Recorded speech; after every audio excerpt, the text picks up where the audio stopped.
दोस्तों स्टडी 91 की YouTube channel में आप सभी का बहुत बहुत स्वागत है। दोस्तों आज आप सभी के समक्ष मैं लेकर हाजिर हूँ भक्ति आंदोलन से संबंधित एक आखिरी क्लास को। और जी हाँ दोस्तों, इसके पहले भी भक्ति आंदोलन पर चर्चा हम लोग कर चुके हैं। देखिए ध्यान दीजिएगा, शुरुआत में डे 1 से लेकर डे 45 तक जो क्लास आपको दिया गया वो प्राचीन इतिहास से संबंधित था। 46 नंबर से जो क्लास आपको मिल रही है ये मध्यकालीन भारत के इतिहास की क्लास हम देख रहे हैं। और आज हम पहुंच चुके हैं दोस्तों अपनी 72वीं क्लास पर। जी हाँ दोस्तों, और आज हम कवर करने वाले क्वेश्चन नंबर 2131 से लेकर के 2160 तक के सवालों को दोस्तों कवर करेंगे। बहुत ही शानदार ये सेशन होगा। आइए देखते हैं कि भक्ति आंदोलन से संबंधित कुछ पॉइंट जो छूट गए थे उनको कवर करने के लिए आज का वीडियो दिया जा रहा है। ठीक है, इसके ठीक पहले दोस्तों हम लोगों ने सूफीवाद के बारे में पढ़ा था, जहां मैंने आपको बताया था कि सूफी आंदोलन या सूफीवाद ये था क्या। ठीक है, या सूफी सिलसिला किसे कहा जाता है। इसमें हमने चिश्ती के बारे में पढ़ा, कादरी के बारे में पढ़ा, सत्तारी के बारे में पढ़ा, नक्शबंदी के बारे में पढ़ा। ऐसी तमाम सिलसिलाओं के बारे में पढ़ा गया जो मध्यकालीन भारत के इतिहास में देखने को मिलती है। ठीक है,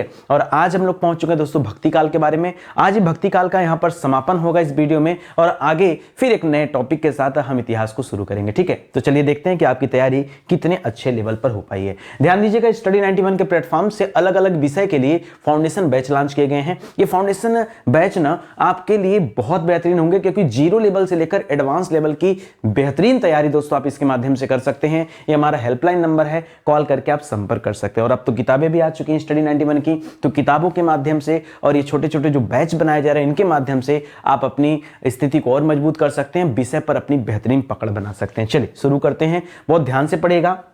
आज हमारा दोस्तों 72वीं क्लास है और क्वेश्चन नंबर 2131 से लेकर के 2160 तक के सवालों को पढ़ने चल रहे हैं। ठीक है, और आज हम पढ़ेंगे दोस्तों भक्ति आंदोलन के बारे में, और भक्ति आंदोलन से संबंधित जो भी महत्वपूर्ण प्रश्न हैं उन पर चर्चा करने वाले। देखिए एक सवाल आता है, पूछा जाता है परीक्षा में कि बंगाल में, बंगाल का तात्पर्य किससे दोस्तों, पश्चिम बंगाल से है, तो बंगाल में कृष्ण भक्ति के प्रारंभिक प्रतिपादक कौन थे। जी हाँ दोस्तों, देखिए जब आप भक्ति काल पढ़ रहे होते, ठीक है, तो भक्ति काल के बारे में आप पढ़ते हैं कि भक्ति काल को दक्षिण भारत से उत्तर भारत की तरफ लाने का श्रेय किसे दोस्तों, तो आप पढ़ते हैं सर रामानंद जी को। ठीक है, और रामानंद जी के समय में दोस्तों दो गुट भी बन जाते हैं, यहां पर एक सगुण भक्ति धारा, एक निर्गुण भक्ति धारा। ठीक है, आगे आपको बताऊं दोस्तों, तो ये सगुण और निर्गुण फिर से क्या होता है दोस्तों, ये दो भागों में विभाजित हो जाते हैं। सगुण में एक धारा रामाश्रयी धारा है। रामाश्रयी में क्या होता है दोस्तों, इसके जो भी उपासक रहते हैं या यहां पर जो लोग रहते हैं वो भगवान राम की पूजा करते हैं, उनके उपासक रहते हैं। और जो दूसरी धारा है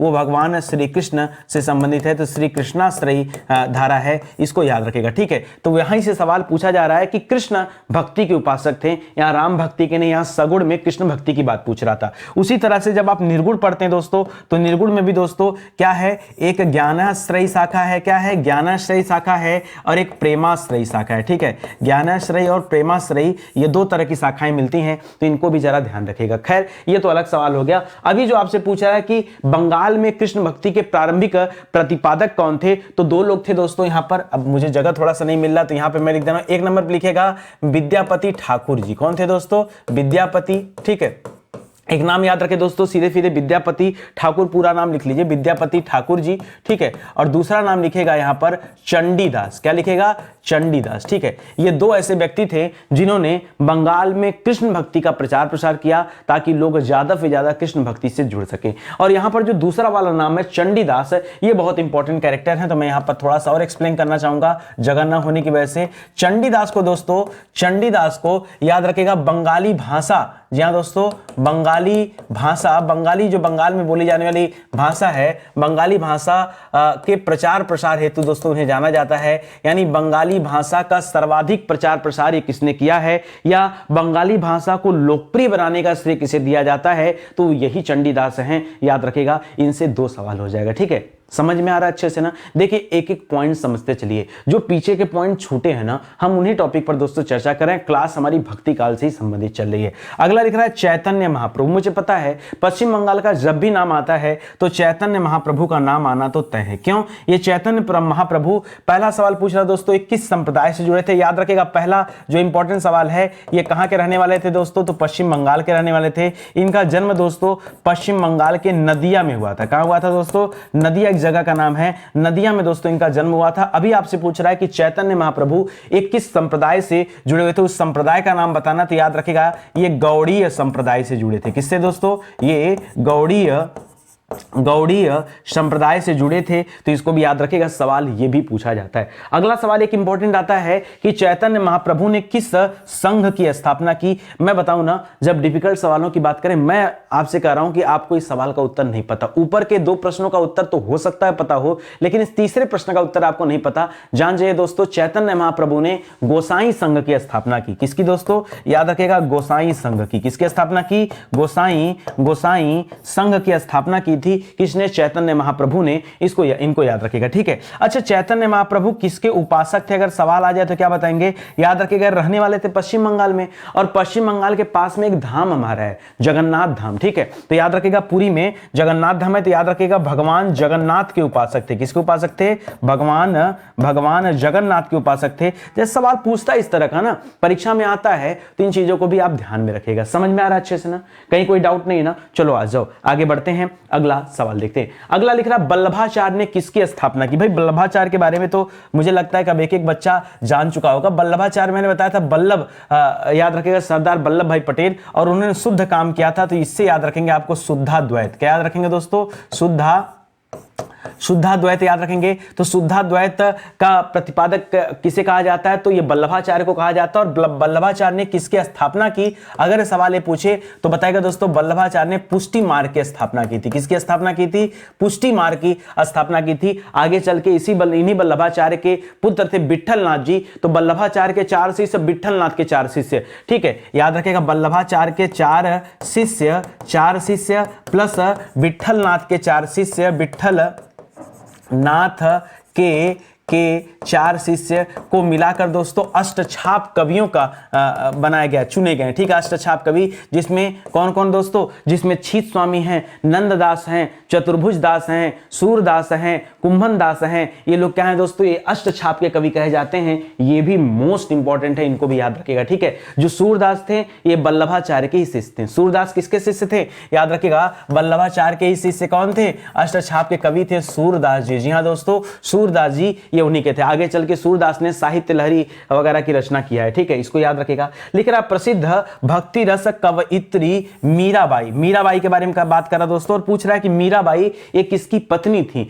याद रखे दोस्तों, मीराबाई राजा किसकी पत्नी थी? ये राजा के खानदान में इनका विवाह हुआ था। राजा भोजराज की पत्नी थी। कौन थी दोस्तों? राजा भोजराज की पत्नी थी दोस्तों, कौन? मीराबाई। और याद रखिएगा, किसकी शिष्या थी? सवाल और पूछ सकता, शिष्या, तो याद रखिएगा, संत रैदास की शिष्या थी। किसकी दोस्तों? संत रैदास की शिष्या थी। आगे चल के संत रैदास जी ने रायदासी संप्रदाय बनाया है। क्या बनाया दोस्तों? रायदासी संप्रदाय की रचना किया है, निर्माण किया है। तो इसको भी आप याद रखेंगे, ठीक है। रायदासी संप्रदाय, और इन्हीं की शिष्या कौन थी? मीराबाई थी। इनके पति का नाम था राजा भोजराज। क्या नाम था? राजा भोजराज। चलिए आगे बढ़ते हैं। लिख रहा, दादू दयाल किसके अनुयायी थे? जी हाँ दोस्तों, अनुयायी किसके थे? तो आपको 20 बार मैं पढ़ाया हूं, ये कबीरदास के अनुयायी थे। किसके अनुयायी थे दोस्तों? कबीरदास जी के अनुयायी थे। हालांकि दादू दयाल की प्रसिद्ध कृति, या फिर कृति को छोड़ करके दोस्तों एक सवाल इनसे पूछता है, मैंने कहा भी था आपको पिछली क्लास में कि वो सवाल जल्दी किसी को याद नहीं होता। ब्रह्म संप्रदाय, देखिए ब्रह्म संस्था जो थी दोस्तों, उसे राजा राम मोहन राय जी ने 1828 में बनाया था। लेकिन ब्रह्म संप्रदाय अगर पूछे कभी परीक्षा में, ब्रह्म संप्रदाय की रचना, संप्रदाय किसने बनाया था, तो क्या बताएंगे दोस्तों? ब्रह्म संप्रदाय ये दादू दयाल जी ने बनाया था, याद रखिएगा, ठीक है। और ये कहां पर दोस्तों? तो याद रखिएगा, इनका स्थान क्या था? गुजरात था। गुजरात में कहां पर दोस्तों? अहमदाबाद में, ठीक है। अहमदाबाद दोस्तों इनका स्थान था। ये किसके अनुयायी थे? ये कबीरदास के अनुयायी थे। और कबीरदास के गुरु कौन थे दोस्तों? इनके गुरु कौन थे? तो याद रखिएगा, रामानंद जी। कौन थे दोस्तों? रामानंद जी दोस्तों गुरु थे, याद रखिएगा। इनके भी गुरु रामानंद जी थे। और संत रैदास जी के गुरु भी कौन थे? रामानंद जी भी थे, आप याद रखिएगा, ठीक है। पीपा राजपूत के गुरु भी यही थे, सेन नाई के गुरु यही थे। ये सब याद रखिएगा, इंपॉर्टेंट सवाल है, ठीक है। चलिए आगे बढ़ते हैं। अगला सवाल देखिए, लिख रहा, तुलसीदास का जन्म दोस्तों कहां पर हुआ था? तुलसीदास के बारे में पूछ रहा सवाल, और तुलसीदास का जन्म आपको बताना कहां पर हुआ था। वैसे तुलसीदास जी ने लंबा समय चित्रकूट में बिताया हुआ है, रामचरितमानस की रचना किया है। और अगर हम इनके जन्म की बात करें तो याद रखिएगा, बेसिकली इनका जन्म हुआ था राजापुर में। कहां पर हुआ था दोस्तों?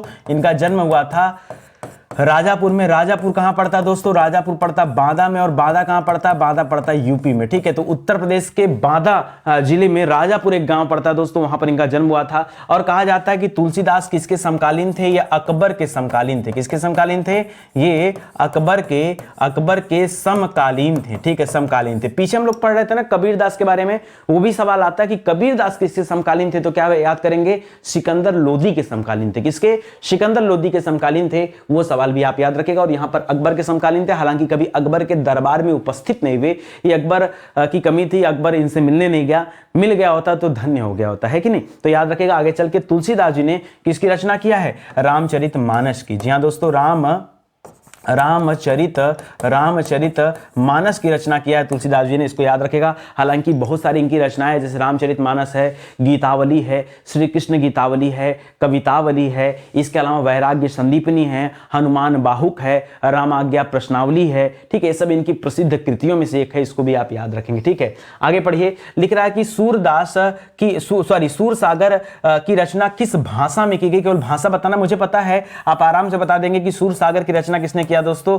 सूरदास जी ने किया है। ये मामला नहीं दोस्तों। और सूरदास जी याद रखेगा अष्टछाप के कवि थे, ठीक है, अष्टछाप के कवि थे, ये भी ध्यान में रखेंगे, ठीक है। अब जो इंपॉर्टेंट सवाल आपसे पूछ रहा है कि किस भाषा में किया गया है, तो याद रखेगा इसकी रचना की गई ब्रज भाषा में। किस भाषा में दोस्तों? ब्रज भाषा में इसकी रचना की गई है सूरदास जी के द्वारा, इसको याद रखेगा, ठीक है। सूरसागर। एक और रचना दोस्तों साहित्य लहरी, ये भी काफी इंपॉर्टेंट है, साहित्य लहरी, ठीक है, साहित्य लहरी, ठीक है। इसकी रचना भी किसने किया है? सूरदास जी ने किया, याद रखेंगे, ठीक है। लिख रहा महाराष्ट्र में भक्ति संप्रदाय किसकी शिक्षाओं से पहला? महाराष्ट्र में दोस्तों भक्ति संप्रदाय किसकी शिक्षाओं से पहला? तो याद रखेगा यहां पर एक ही व्यक्ति का नाम आता है, और वो कौन है? संत ज्ञानेश्वर जी, ठीक है। क्या नाम है दोस्तों? संत ज्ञानेश्वर जी। आगे चल के दोस्तों संत ज्ञानेश्वर जी के द्वारा एक और महत्वपूर्ण काम किया गया। आपने भगवत गीता का नाम सुना होगा, भगवत गीता का नाम सुना होगा। इन्होंने भगवत गीता पर दोस्तों टीका लिखा। टीका मतलब अपने भाषा में उसका एक मूल रूप से क्या कर दिया? उसका ट्रांसलेट करके आम जनमानस के लिए एक और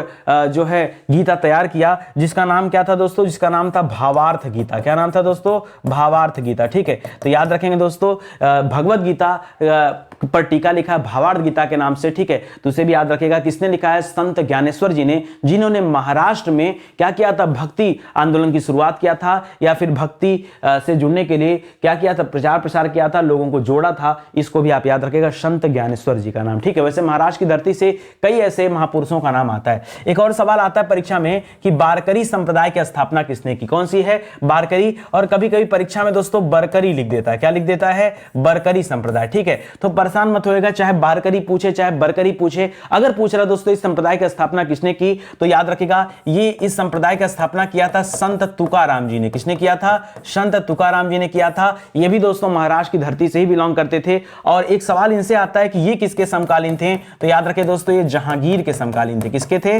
ये जहांगीर के समकालीन रहे। तो ये भी सवाल याद रखेंगे। देखिए जो सवाल पूछा जाता है मैं वो सभी सवाल बताने का प्रयास कर रहा हूं कि हर एक सवाल आपके नजर के सामने आया रहे, ताकि परीक्षा में अगर कहीं से भी सवाल बनते हैं तो एक बार दोस्तों को रीड जरूर करेगा। मैं बार बार एक चीज और आपसे कहता हूं, एक बार आप भक्ति आंदोलन के दोनों पार्ट आप देख लीजिए, उसके बाद किताब खोलकर पढ़ना शुरू करिए। आपको लगेगा कि वाकई एक भी ऐसा पॉइंट नहीं है जो मिस हो रहा है। आपको सब कुछ नजर आएगा कि जो परीक्षा के लिए इंपॉर्टेंट है वो सब कुछ आपको दिया जा रहा है। और तभी तो मैं कहता हूं कि देखिए फाउंडेशन बैच का ट्रेलर दिया जा रहा है, ये डेमो क्लास है।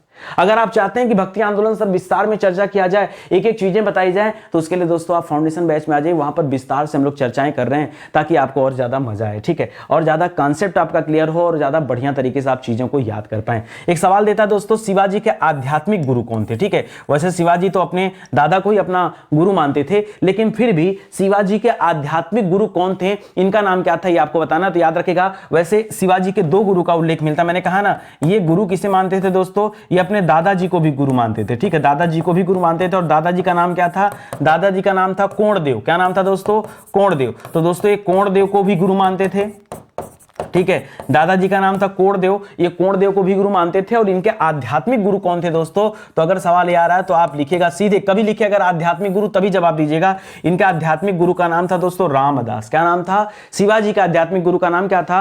रामदास था। आगे चल के दोस्तों इन्होंने दास बोध की रचना की। क्या की दोस्तों? दास बोध की रचना किया दोस्तों। किसने किया है? याद रखिएगा रामदास जी ने। ये शिवाजी के आध्यात्मिक गुरु रहे हैं। ठीक है, आगे बढ़िए। लिख रहा भक्ति आंदोलन के दौरान असम में, कहां पर दोस्तों? असम में, यानी पूर्वी भारत में, असम में भक्ति आंदोलन का दोस्तों प्रचार प्रसार किसने किया? इनका नाम था दोस्तों शंकरदेव। क्या नाम था? शंकरदेव नाम था। ठीक है, शंकरदेव नाम था। जिस तरह से बंगाल में विद्यापति ठाकुर ने, चंडीदास जी ने और चैतन्य महाप्रभु ने दोस्तों क्या किया? बंगाली लोगों को या पश्चिम बंगाल में भक्ति आंदोलन का प्रचार प्रसार किया, उसी तरह से असम में भक्ति आंदोलन का प्रचार प्रसार किसने किया? शंकरदेव ने किया। इसीलिए इन्हें असम का चैतन्य कहा जाता है। क्या कहा जाता है दोस्तों? असम का चैतन्य। जी हां दोस्तों, जिस तरह से चैतन्य महाप्रभु, वहां पर आपने पढ़ा था ना 1499 के आसपास दोस्तों चैतन्य महाप्रभु के किस्साएं सुनने को मिलती हैं, तो याद रखेगा इन्हें असम का चैतन्य कहा जाता था। किसे? शंकरदेव को। किस कारण कहा जाता था? क्योंकि असम में इन्होंने क्या किया था?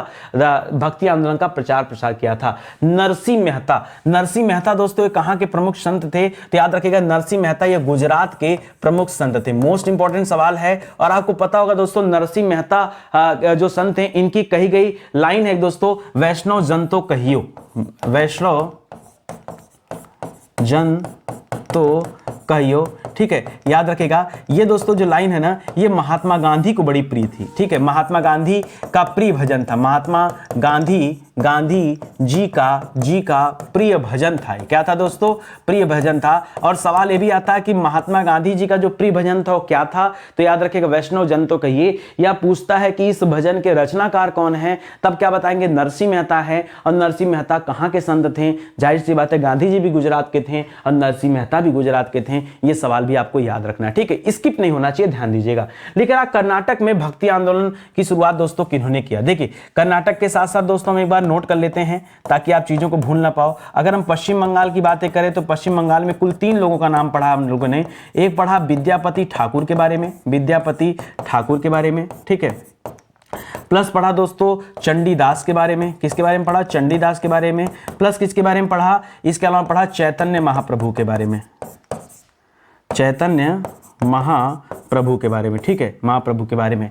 अच्छा, दूसरा सवाल हमने क्या पढ़ा दोस्तों कि असम में किसने प्रचार प्रसार किया? असम में, तो हमने असम में पढ़ा दोस्तों शंकरदेव के बारे में। किसके बारे में? शंकरदेव के बारे में। एक तीसरा सवाल भी आया था महाराष्ट्र में किसने किया? महाराष्ट्र में। ठीक है, तो महाराष्ट्र में दोस्तों खास करके 2 लोगों का नाम पढ़ा। पहला नाम पढ़ा संत ज्ञानेश्वर का, संत ज्ञानेश्वर का। ठीक है, बाद में तुकाराम वगैरह जी आएंगे, लेकिन संत ज्ञानेश्वर मुख्य रूप से यहां पे थे। उसी तरह से सवाल अभी कर रहा है कि कर्नाटक में भक्ति आंदोलन के प्रमुख संत कौन थे? तो याद रखेगा यहां पर माधवाचार्य थे। कौन थे दोस्तों?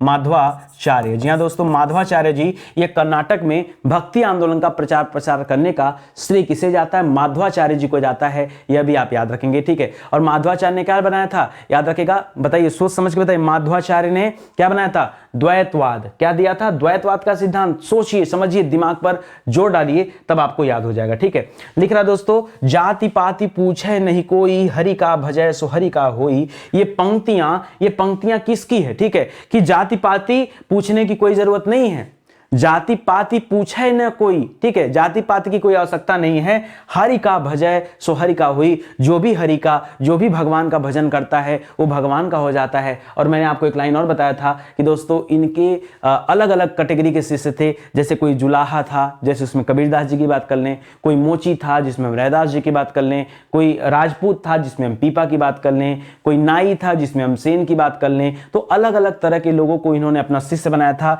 ये लाइन किसकी है दोस्तों? ये लाइन है रामानंद जी की। किसकी लाइन है दोस्तों? ये लाइन रामानंद जी की लाइन है। तो याद रखिएगा, ये भी सवाल आता है। इस तरह से भी सवाल देता है परीक्षा में, एक लाइन दे देगा, जैसे पीछे वाली लाइन दिया था ना, वैष्णव जन तो कहियो। दोस्तों ये किस संत ने गाया था, या पंक्तियां किसकी हैं? तो बताइए, नरसिंह मेहता की पंक्ति। ये सब चीजें आपको याद होना चाहिए, अन्यथा फिर एग्जाम में कैसे आप सवाल हल करोगे? ठीक है, तो ध्यान दीजिए, मैं उन सवालों पर चर्चा करता हूं जो बार बार आपकी परीक्षा में आपसे पूछे जाते हैं। अगर इतने सवालों को आप याद रखते हैं तो निश्चित रूप से आपकी तैयारी अच्छी है। ध्यान दीजिएगा दोस्तों, स्टडी 91 के प्लेटफॉर्म से अलग अलग विषय के लिए और अलग अलग परीक्षाओं के लिए किताबें आ चुकी हैं। तो एक बार मौका दीजिए, जुड़िए हमारे साथ और देखिए हम लोगों ने किन किन किताबों पर काम किया है, उन किताबों की क्वालिटी क्या है। एक बार आप किताब लेके चेक करिए, आपको महसूस होगा कि नहीं औरों से हट करके मैटर मिल रहा है, औरों से हट करके चीजें लिखी गई। इसमें से कोई भी किताब दोस्तों आप परचेज करेंगे ना, आपका दिल खुश हो जाएगा और निश्चित रूप से आप दोबारा मौका देंगे स्टडी 91 को किताबों को खरीदने में।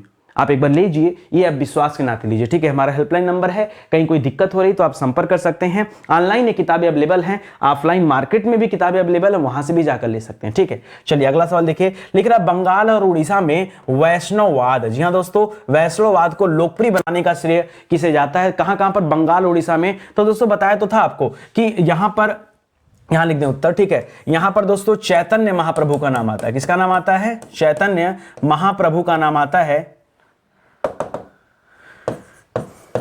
चैतन्य महाप्रभु का नाम आता है, याद रखेगा। और ये भी तो बताया था कि चैतन्य महाप्रभु किसके उपासक थे, तो आपको बताया था ना कि उड़ीसा में जगन्नाथ जी जो हैं ये उन्हीं के उपासक थे। तो सिंपल सी बात है दोस्तों, और बंगाल में इन्होंने प्रचार प्रसार भी किया, ठीक है। तो बंगाल और उड़ीसा में याद रखेंगे वैष्णववाद को। वैष्णववाद मतलब क्या होता है? कृष्ण भक्ति की तरफ लोगों को झुकाव करना, ये होता है वैष्णववाद, याद रखेंगे। तो याद रखेंगे यहां पर किसका नाम? चैतन्य महाप्रभु का नाम। लिख रहा है चैतन्य महाप्रभु को किस अन्य नाम से जाना जाता है? मुझे पता है कि इस सवाल का उत्तर आपको नहीं आता। क्यों? आपको आपकी कोचिंग में या आपको आपकी किताबों में इनका नाम कहीं नहीं दिया होगा, लेकिन आप ध्यान दीजिएगा दोस्तों। जन्म तो हमने कहां बताया था दोस्तों? याद रखेगा चैतन्य महाप्रभु का जन्म हुआ था नदिया में। कहां हुआ था दोस्तों?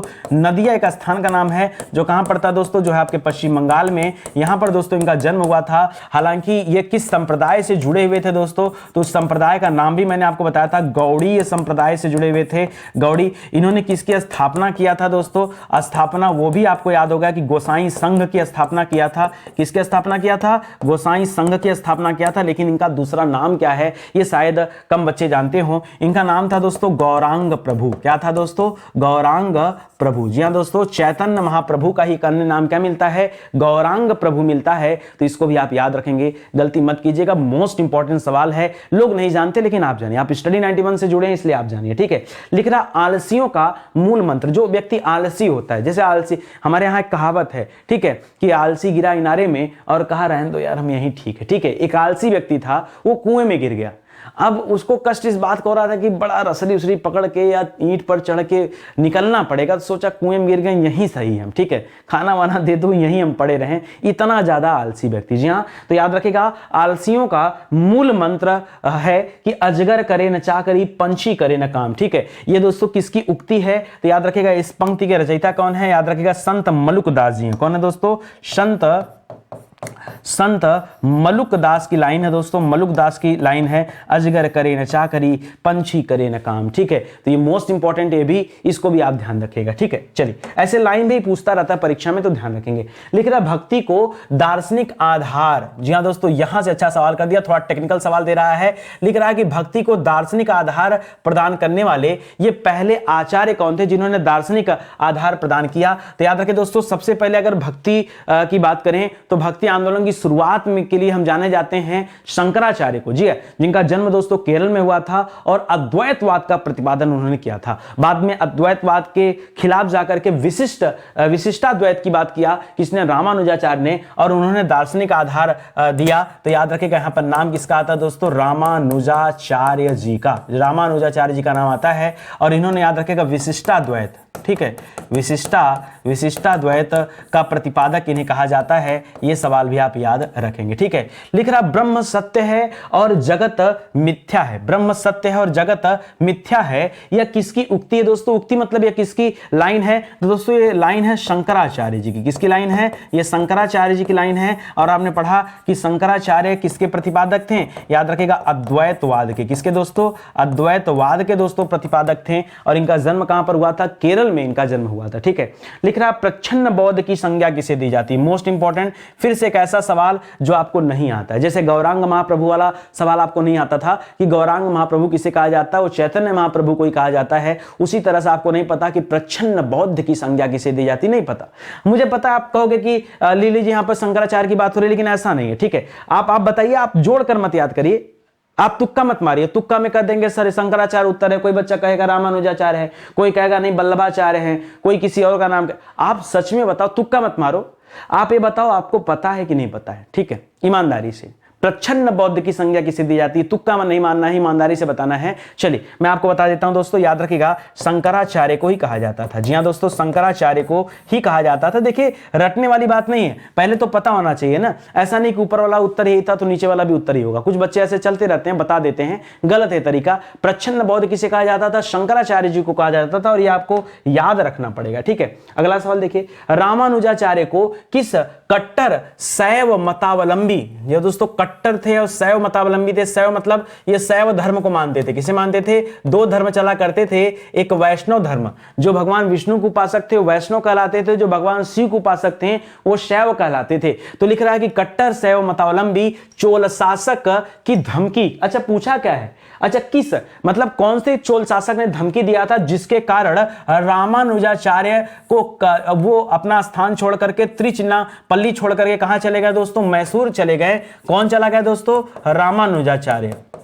रामानुजाचार्य, और रामानुजाचार्य दोस्तों याद रखेगा ये विशिष्टाद्वैत की बात करते हैं। किसकी बात करते हैं? विशिष्टाद्वैत की बात करते हैं। और इन्होंने राम की पूजा की बात किया था, और इसीलिए ये शैव मतावलंबी थे, तो इनके में पटरी नहीं था और इनको जाना पड़ गया। वो राजा कौन था दोस्तों? तो उस चोल शासक का नाम था कुलोतुंग प्रथम। क्या नाम था दोस्तों? कुलोतुंग प्रथम नाम था, जिसने धमकी दिया और रामानुजाचार्य को त्रिचिन्नापल्ली छोड़ना पड़ा और वो मैसूर चले गए छोड़कर। ठीक है, ये सवाल भी याद रखेगा। लिख रहा किसने भक्ति के क्षेत्र में शूद्रों को भगवत दर्शन एवं मोक्ष का अधिकार देकर उन्हें इस्लाम धर्म स्वीकार करने से रोका? देखिए हो क्या रहा था कि बहुत सारे लोग हिंदू धर्म के कर्मकांडों की वजह से, अंधविश्वासों की वजह से, कुप्रथाओं की वजह से सनातन धर्म को छोड़ करके इस्लाम धर्म की तरफ जा रहे थे। और वहीं पर दोस्तों जो शूद्र, जो हमारा चौथा वर्ड था शूद्र, ब्राह्मण क्षत्रिय वैश्य और शूद्र, तो जो शूद्र था दोस्तों वो काफी परेशान रहता था अन्य तीन वर्गों से, इसलिए दोस्तों उसके इस्लाम में जाने की संभावना अधिक होती थी। और उनको रोकने के लिए दोस्तों यहां पर क्या किया गया? शूद्रों को भगवत दर्शन एवं मोक्ष प्राप्ति का अधिकार दे दिया गया। और यह सबसे पहले किसने किया? जाने से रोका किसने? तो रामानुजाचार्य जी ने रोका। ठीक है, रामानुजाचार्य जी ने ही दोस्तों सबसे पहले रोका था, जिन्होंने विशिष्टाद्वैतवाद का प्रतिपादन किया था। आगे चलकर इसे भी याद रखिएगा। लिख रहा दक्षिण भारत का वह संत कौन थे? वह संत कौन थे दक्षिण भारत के वह संत कौन थे जिन्होंने अपना अधिकांश जीवन वृंदावन में बिताया? वाह भाई वाह। कहां पर दोस्तों? वृंदावन। सर ये तो मथुरा की बात कर दिया। जी हां दोस्तों, वो संत कहां के? दक्षिण भारत के, और बिता कहां रहे? समय वृंदावन में बिता रहे हैं। याद रखे दोस्तों, इनका नाम है निम्बार्काचार्य। क्या है दोस्तों? निम्बार्काचार्य दोस्तों इनका नाम है। ठीक है, इन्होंने अपना अधिकतम समय कहां बिताया? वृंदावन में बिताया। इसको याद रखिएगा। इनको क्या कहा जाता है? इनको द्वैताद्वैत का जनक कहा जाता है। किसे कहा जाता है दोस्तों? द्वैताद्वैत। ठीक है, द्वैताद्वैतवाद का दोस्तों जनक कहा जाता है। यानी द्वैत और अद्वैत दोनों का कांसेप्ट इन्होंने दिया था। निम्बार्काचार्य ने उत्तर और दक्षिण को मिलाया था, यह भी ध्यान दीजिएगा। वृंदावन में समय बिताया था, यह भी ध्यान दीजिएगा। ठीक है, यदि संस्कृत देवभाषा है तो क्या मेरी मातृभाषा मराठी को कहा जा रहा था दस्यु भाषा? देखिए दस्यु का मतलब होता है नौकर।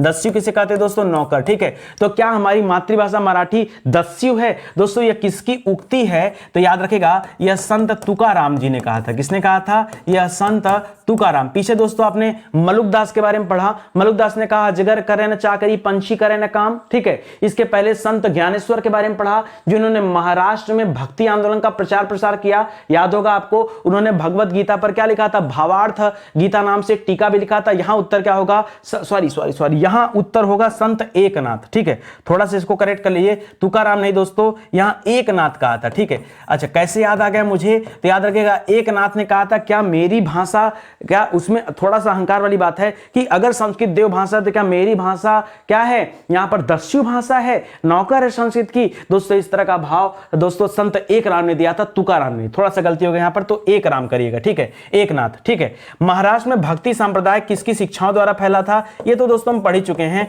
ये संत ज्ञानेश्वर की जो है शिक्षाओं द्वारा भक्ति आंदोलन फैला था। अगर महाराष्ट्र की कभी बात करेगा तो हम इन्हीं की बात करेंगे। ठीक है, और इन्होंने भगवत गीता पर टीका भी लिखा था। उस टीका का दोस्तों एक और नाम मिलता है भावार्थ टीका। भावार्थ गीता, भावार्थ गीता, या एक और किताब में दोस्तों हमने पढ़ा, उसका नाम मिला भावार्थ दीपिका, एक बार चेक कर लीजिएगा, ठीक है। क्या है ये जो है दोस्तों, ये भगवत गीता के ऊपर ही लिखा गया। मुद्दा ये है कि भगवत गीता पर टीका लिखा किसने, तो याद रखिएगा ज्ञानेश्वर जी ने लिखा। भावार्थ गीता याद कर सकते हैं या भावार्थ दीपिका याद कर सकते हैं, याद रखेंगे। किस संत ने ईश्वर को अपने पास अनुभव करने के लिए नृत्य, जी हां दोस्तों, नृत्य एवं गीतों को यानी कीर्तन को दोस्तों अपना माध्यम बनाया, तो दोस्तों किसने कहा था, ये गुरु नानक देव ने कहा था। जी हां दोस्तों, आज भी आप देखेंगे तो जब कभी आप सिखों के जो है वहां जाएंगे, मंदिरों में जाएंगे, ठीक है, तो वहां पर दोस्तों हमेशा क्या मिलेगा आपको, वहां पे हमेशा आपको कीर्तन भजन मिलता रहेगा। तो कई लोगों ने कहा, जैसे इन्होंने भी कहा है। आगे चैतन्य महाप्रभु जो थे दोस्तों, चैतन्य महाप्रभु, आप एक बार इमेज डाउनलोड करिए चैतन्य महाप्रभु के, तो चैतन्य महाप्रभु के हाथों में हमेशा इंस्ट्रूमेंट होता है, ठीक है, हमेशा गाने वाला इंस्ट्रूमेंट होता है। उसी तरह से मीराबाई के जो पद थे दोस्तों, एक गे पद थे। तो दोस्तों ऐसे में तो कई नाम हो सकता है, तो मैं आपको एक नाम क्यों दूं, मैं एक नाम आपको क्यों दूं बताइए। कई लोग ऐसे चिश्ती संप्रदाय में आएंगे तो बाबा फरीद ने भी कहा था, ऐसे चिश्ती में देखेंगे तो बाबा फरीद के जो मुख्य गुरु थे उनका नाम था क्या, मुइनुद्दीन चिश्ती। वो भी दोस्तों मानते थे कि भजन कीर्तन के माध्यम से ईश्वर के निकट पहुंचा जा सकता है कि नहीं। तो सब याद रखिएगा, इससे जुड़े कई उत्तर होंगे, इसलिए दोस्तों ऐसे में आप कई लोगों का नाम याद रखें। परीक्षा में न जाने एग्जामिनर कौन सा नाम दे रहा है, उसको आप देख के अलर्ट रहिएगा, ठीक है। चलिए आगे बढ़ते हैं। लिख रहा है लंगर या सामूहिक भोज की प्रथा दोस्तों किसने शुरू किया था, तो याद रखिएगा इस प्रथा की शुरुआत किया था गुरु नानक देव ने। किसने किया था दोस्तों, गुरु नानक देव जी ने किया था। अच्छा, इनके जन्म को लेकर के थोड़ा सा डाउट आपके मन में रहता है, तो याद रखिएगा 1469 ईस्वी में दोस्तों इनका जन्म हुआ है। और कहां पर हुआ है, तो तलवंडी में जन्म हुआ था। कहां हुआ था दोस्तों, तलवंडी में जन्म हुआ था। अब तलवंडी को किस नाम से जाना था, तो अब इसे ननकाना साहिब के नाम से जाना जाता है। पहले किस नाम से जाना जाता था, पहले तो वो जगह नहीं था ना, पहले तो उसका अपना नाम रहा होगा तलवंडी। अब उस तलवंडी को किस नाम से जाना जाता है, तो वर्तमान में उसे ननकाना साहिब के नाम से जाना जाता है। तो इसे याद रखिएगा, वहीं पर इनका जन्म हुआ था। लंगर व्यवस्था या सामूहिक भोज की जो व्यवस्था थी दोस्तों, किसने शुरू किया था, तो गुरु नानक देव ने शुरू किया था। लिख रहा है रहस्यवादी एवं उच्च कोटि की कवित्री महादंबा। जी हां दोस्तों, महादंबा ये कहां की रहने वाली थी, तो महादंबा का संबंध दोस्तों महाराष्ट्र से था। किससे था दोस्तों, महाराष्ट्र। ये सवाल भी आपके लिए नया था और मुझे लगता है कि कम बच्चे इसका जवाब दे पाएंगे। अगला लिख रहा है दोस्तों सवाल कि मुगल शासक मोहम्मद शाह रंगीला, इसे रंगीला उपाधि भी मिला था। जिस तरह से फर्रुखसियर को कायर कहा जाता था, उसी तरह से मोहम्मद शाह को रंगीला कहा जाता था। दोस्तों जब आप मुगल काल को पढ़ते हुए औरंगजेब पर समाप्त करेंगे और उसके आगे उत्तरवर्ती मुगल काल के बारे में पढ़ेंगे, तब आप वहां पर पाएंगे मोहम्मद शाह रंगीला के बारे में। तो लिख रहा है मोहम्मद शाह रंगीला किस संप्रदाय का अनुयायी था दोस्तों, तो यह शिव नारायण संप्रदाय का अनुयायी था। किसका अनुयायी था, शिव नारायण संप्रदाय का, ठीक है। खैर बहुत आगे चला जाएगा इतिहास, ठीक है, इसलिए मैं थोड़ा सा यहाँ पे रोकना चाहूंगा और यहीं पर हमारी क्लास दोस्तों समाप्त होगी। आगे दोस्तों मैं एक नए कॉन्सेप्ट के साथ एक नए टॉपिक को शुरू करूंगा। देखिए इतिहास को हम बड़े सीक्वेंस से लेके चल रहे हैं, ठीक है। अगर आप इस सीरीज को देख रहे हैं ना, वैसे तो ये डेमो क्लास की सीरीज है, लेकिन अगर आप इस डेमो क्लास को भी देख रहे हैं तो आपको सीक्वेंस से चीजों को पढ़ने का मौका मिलेगा। हर एक चैप्टर पर आपका कॉन्सेप्ट क्लियर होगा कि कहां किन बातों पर हमें ध्यान देना चाहिए, जिससे हम ओझल रह जाते, जो बातें हमारी नजरों से ओझल रह जाती हैं, एक्चुअली में वही परीक्षा में पूछी जाती हैं। तो ऐसे महत्वपूर्ण सवालों का कलेक्शन किया गया। प्लीज आप कमेंट करके मुझे बताइए कि कैसा लग रहा है, ठीक है। कई दिनों से क्लास चली, मैं बार बार निवेदन करता हूं आप सभी से कि देखिए सीक्वेंस से क्लास देखिए, बीच बीच से देखेंगे, इसलिए मैं एकदम नंबर पे क्लास चला रहा हूं कि आपको पता रहे कि हाँ 65, 66, 67, 68, 69, 70 आपको लाइन से क्लास जब मिलेगा तो आप सीक्वेंस से चीजों को पढ़ पाएंगे। तो भैया पहले प्राचीन इतिहास पढ़ाया गया, अब मध्यकालीन चल रहा है। जब मध्यकालीन समाप्त हो जाएगा तो हम कहां पे आ जाएंगे, हम आ जाएंगे मॉडर्न हिस्ट्री पर, आधुनिक भारत का इतिहास। उसको समाप्त करने के बाद हम विश्व का भूगोल या भारत का भूगोल देखते हैं, जो भी जरूरी होगा वो हम स्टार्ट करेंगे, ताकि आपकी तैयारी में कहीं रुकावट ना हो और डेली एक नए वीडियो के साथ, एक नए चैप्टर के साथ हम अपनी कहानी को शुरू करते हैं, ठीक है दोस्तों। ऐसे विषय जो पूरी तरह से यूट्यूब पर पढ़ा दिए गए, उन्हीं का हैंड रिटन नोट्स हैं, जिन्हें आप हमारे वेबसाइट या एप्लीकेशन से परचेज कर सकते हैं। अगर आपको आवश्यकता महसूस हो तो आप इसको ले सकते हैं, ठीक है। बाकी अब तो किताबें भी आ चुकी हैं, सैंपल के तौर पर दिखा रहा हूं दोस्तों। ये किताबें भी आपको ऑनलाइन भी मिल जाएंगी, ऑफलाइन मिल जाएंगी, तो ऑर्डर करिए। कैश ऑन डिलीवरी वगैरह चाहिए तो फ्लिपकार्ट, अमेजन, हर जगह किताबें अवेलेबल दोस्तों, वहां जाकर भी आप किताबों को परचेज कर सकते हैं, ठीक है। तो चलिए मिलते हैं दोस्तों अगले लेक्चर में, तब तक के लिए बहुत बहुत धन्यवाद आपका, ठीक है। जय हिंद, जय Bharat, thank you so much.